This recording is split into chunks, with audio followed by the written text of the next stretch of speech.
What do you think of it? Wow, this is really unusual. Yeah, I actually commissioned this from Molly McGuire.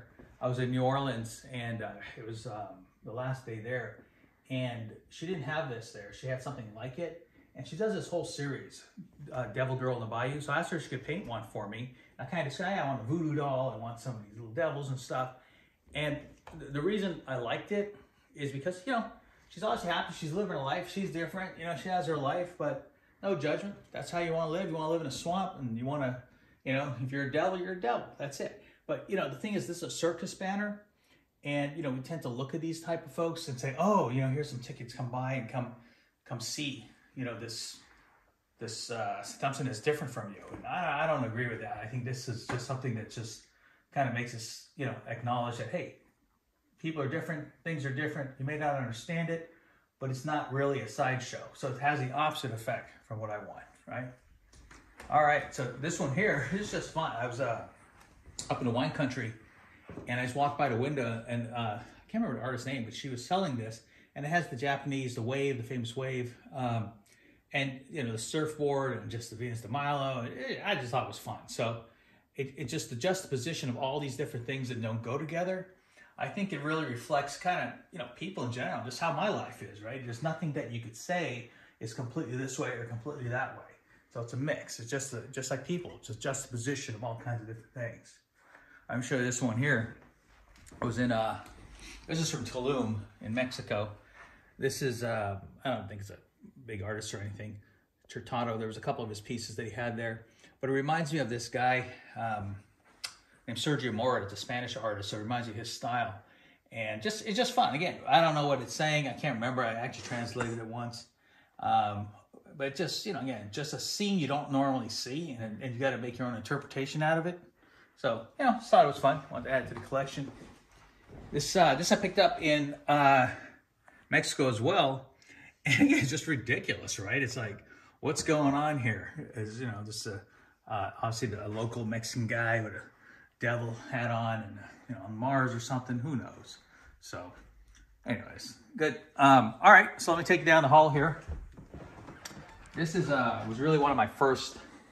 I don't want to call it lowbrow. I know it's pop surreal to me. This is Chris Mars.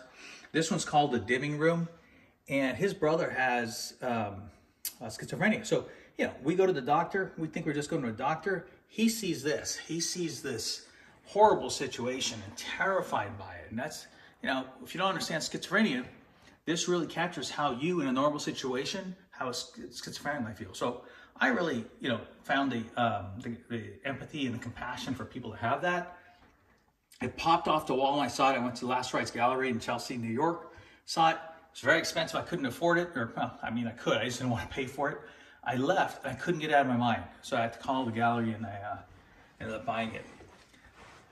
This is Ken Curran's. This one's called No Strings Attached. It's interesting. You know, it's a lot of interpretation here, what you can do. It's like, who's really in control here? Is she in control? And she's just making this, you know, I think it has a lot to do with gender. Is she making the guy speak and making him do what she wants? You know, who's really in control? And it's interesting, it's called No Strings Attached. So she's doing it without strings. So maybe it has to do with manipulation, relationships, who knows, right? But I thought it was fun. People sometimes think it's dark, it's spooky. I think that's more about them than the painting. I don't see it that way. Gary Baseman, pretty famous pop surrealist, had a show on TV and such, does a lot of interesting things. This is called Midnight Swim. He has all these characters he creates. And this is just, I don't know what this means to me. This is really just kind of, you know, different characters hanging out together, all kind of enjoying something at the same time. And look how different they are. But it just shows, you know, hey, we all like to swim. And it's a night, I don't know. It's just bring it all together. Let's all get together and, you know, have some fun. So that's how I see this. Nothing complicated about that. All right, this is Camille Rose Garcia. Did this one here. I don't remember the name, but it has like some kind of like glow in the dark type feature. She's really great. She does a lot of good stuff. Always wanted to get one of her pieces. I was lucky enough to get this one. I can't remember which gallery it was I got it from, but yeah, really one of my favorites. Just pops off the wall. You can see it downstairs. Okay, so let me take you into this room, and we're just going to blank out for a second because it's a mess. All right, so this one's Travis Lampy. I can't remember what it's called. It's like two bugs fighting and, you know, battling it out. And I actually got this for my daughter. And so, you know, she recently moved out and she's going to come back and get it. But she loves it. I mean, I have another one downstairs. I'll show it to you. Yeah, he's a pop surreal artist. Just fun stuff. Don't know what the meaning is behind it. I kind of forgot if I did. But it's fun. So, yeah, that's that one. Okay, so this is another Gary Basement. I think it's one of his colored pencil drawings. I picked this up at Copernason down in Los Angeles. And yeah, I just love his stuff. I love little devils and all this kind of stuff. So this is one of my favorites. And I don't know what it is. I think it's just, you know, a woman just, you know, feeling what she's feeling and, you know, surrounded by all these little mischievous little things that are kind of getting in her head and, you know, making her feel a certain kind of way, which, you know, isn't necessarily bad. It's just what it is. But you could make your own interpretation. All right, why don't you follow me over this way? I'll show you the other couple I have. So this one, I don't know if you could get in on this, but gosh, now I can't remember her name, who did this, but it's another original. I can't even remember the gallery. It's like a pre-Raphaelite. Yeah, it has that kind of quality, and I'll have to look up the name. I can't remember now. And you know, it's just this woman sleeping. This thing's, a lot of people say, "Oh, it's some demon or something trying to bother." I said, "No, it's just something watching over." Again, it's all in your interpretation. You can take it negative, or you can make it positive. Sorry, this room's kind of tight, but and then you got this one on this wall here. If you want to get in here, so this one I call Skin Fit, and what it is, it's really about, you know, the excess of commercialism where we're taking the hides off of animals, you know, bear, crocodile, alligator, whichever one, a seal. And this woman here, you know, wearing a crocodile purse, you know, a leather belt, a fur of some kind of fox, and, you know, basically dressed like this bear. And they're walking by going, lady, I mean, come on, you know? So, you know, what she's doing is she's wearing the hides of these animals without any consciousness about how it impacts them and how it looks to walk around like that. So, you know, I don't know if it's anti-commercial, you know, but it's just kind of like, let's just be conscious, right? It's about being conscious of your impact on other creatures on Earth, right? Okay, so we'll go downstairs now. Restart. All right, so this is another one. I can't remember who the artist is, but and I can't remember the gallery I got it from, but it's just about what happened in global warming and the effects on the world. And this is back in that time when all this started, right? When we really started doing things very unconsciously. And you can see there's a whirlpool, there's all this damage being done that was completely not conscious on the folks at the time. They're going about living their lives, having picnics, enjoying everything, and then creating world catastrophes with all the global warming elements that were put into place about this point in time. So again, they weren't thinking about future generations, and now we're living with all this. So anyways, I just thought it was a good, you know, reflection of that time. And the impact that it carries forward today. All right, we'll go to the next one. Okay.